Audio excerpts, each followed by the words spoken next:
Hey, what's going on, gang?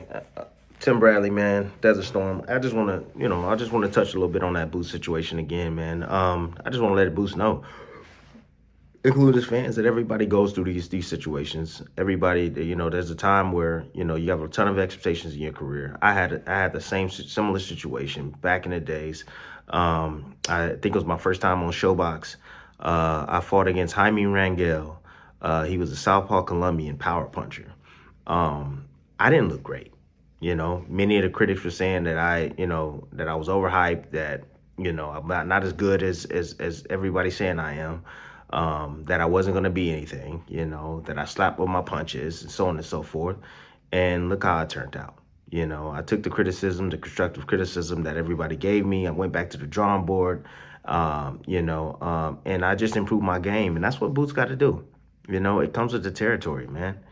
This is perfect. If you're not put down, and if you're not, just put it this way, if there's no downs, if there's no down points, if there's no low points in your career, man, then how can you show you know how to rise, man? That gives you an opportunity to rise. So it's a good thing, I think, for Boots. But I just want to let them know that, hey, it's normal. It happens. It happened to Floyd Mayweather against Castillo. It happened to Bam Rodriguez, a few fights ago. I want to say about 3 or 4 fights ago, when he got his jaw broken. It happened to him as well. These things happen in the sport. It's because the styles make fights. Every night ain't gonna be your best night. You try to be the best you can that night.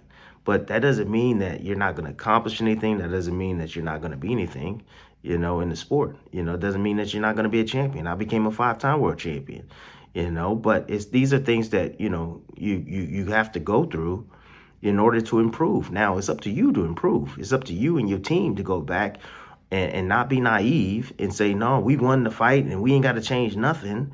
Although you did win the fight, you didn't look that great. So that means you got to go back and you got to regroup and you got to change some things, maybe even add some things. Defensively, the head movement and everything is sweet. That's not the problem. That's not the problem at all. The problem is again, bringing those hands back to your face, moving position after you let your hands go, not standing directly in front, not rushing your attack. These are all subtle things that I see that if you were to fix, I think you'll be a better fighter.